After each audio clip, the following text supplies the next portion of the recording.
gentlemen, this is Mike Pias, After Midnight.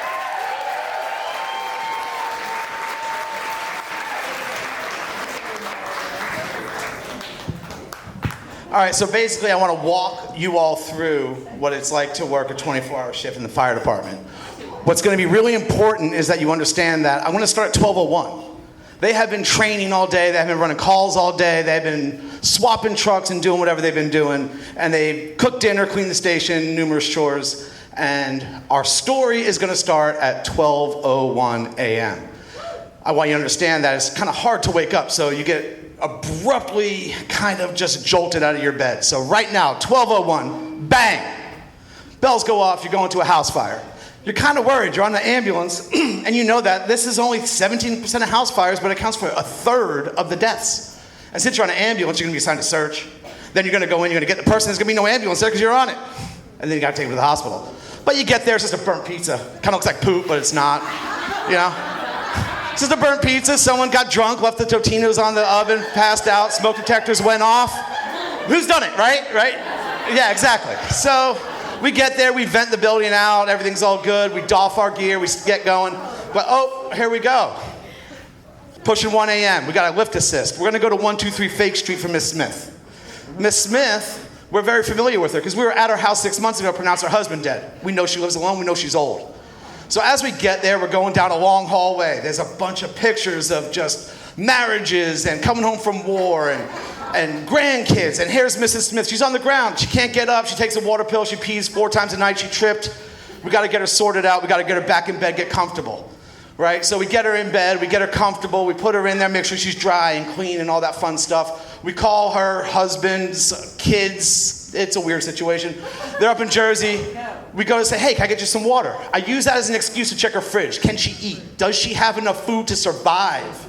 Because oftentimes that's not the case. So we go in, she's well prepared. We get her a glass of water. We let the kids know, hey, you got to get some more plans for your ma. Your ma's not doing too good. You know, we got to get some nursing in here, maybe advanced living. We're on our way back. It's 2:30 in the morning, right after last call. Highway on the interstate. We got to roll over with ejection, possibly. So we're going there. I'm pretty stoked. I'm running with my old engine company. The lieutenant on there is pretty cool. We're going to go catch up like old chums. So we're going, it's raining. We know we don't have air support now, which means I can't get to the trauma facility quickly. So the lieutenant pops off the engine, says, hey, Mike, you're on medical. I tunnel through the car, sort the person out. I see massive, massive external hemorrhaging, shortness of breath, and augmentation. Not a good situation. So what do? Well, we apply a tourniquet. That's a pretty good idea, right? When we're bleeding a lot. That doesn't fix everything, though. So we have to put a 3-inch catheter in his chest and get all the pressure off from the collapsed lung on his heart and the other lung. He starts waking up a little bit. We get him out of this car. Old LT's doing the tools. Pop a door, get him out, get him in the back of the ambulance. He starts to regain some consciousness. We give 100 micrograms of fentanyl, sort him out. But since that helicopter's not available, now I gotta take this guy, not just to a hospital. The person needs surgeons, real surgeons. So that's not everywhere. So I gotta drive an hour down the road with this person with a collapsed lung and severed femoral artery. And as I get into this situation, I got texts, I got doctors, surgeons, they all wanna hear my story. I can't sound stupid, right? So I give my report and I'm rolling back. It's now 4:30 in the morning. I leave that person, I'll never hear from them again. By the way, I've slept 2 hours. So 2 hours at this point, 4:30, get back to the house, replace everything, restock the truck, gets things sorted out. We have to do paperwork. It's the bane of our existence. It's how we get paid, right? So now I gotta write this report. Not just about how I saved this person's life or how I decompressed their chest or how I stopped them from bleeding to death or gave them fentanyl. No, I gotta write billing information. I gotta write state information. I gotta write all these demographics. I got 12 tabs to figure out, and I have to stand by every word that I write. It's a legal binding document. 6:30 in the morning, someone woke up dead. That happens in our line of work, right? So everyone's waking up, well, not everybody, but. So we're going to this call, you know, the trash trucks are on, the school buses are driving around, we're going to a cardiac arrest now, because Miss Cooper found her husband couldn't arouse him from sleep. We do and find this person in cardiac arrest. We apply this cool device here. It does all the work for us. Does all the chest compressions. Not all the work. I have to secure the airway, which is a really nice way to say I put a tube in their throat. and breathe for them. Then I take a drill and I put a piece of metal in their bone marrow so I can give them epinephrine, amiodarone, calcium chloride, whatever they may need in this event. And I defibrillate every 2 minutes if they need it. I get pulses. It's great. The heart rate's bad and the blood pressure's worse. So now I gotta pace this person. So I'm pacing them. I'm delivering electricity at 70 times a minute.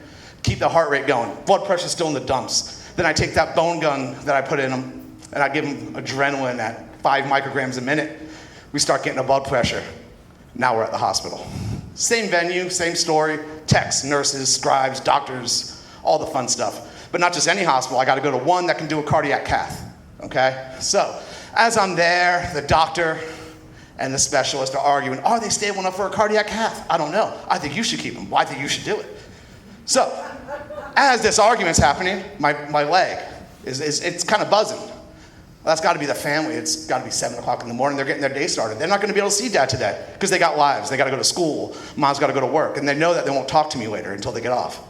So I have to duck out real quick. I don't know who won on the fight between the doctors, and I pretend nothing's wrong. That's Rue, that's Milo, that's Otis, and that's Elena. So I pretend like nothing's wrong. Oh, just hanging out outside, no big deal. I'll be home soon, everything's fine. How you guys doing? Did you bring your lunch? Are you getting a school lunch today? They think it's a treat to get a school lunch, by the way. So anyway, so we get back to the fire station. Now we're at the firehouse. It's pushing 8 o'clock. I put my gear in the locker. Since I wrote the trauma alert report, my buddy's working the cardiac arrest report. We're telling him what we did, what we had to do. Hey, we're down this and that. Can you please replace it for us? They're like, yeah, you had a bad night.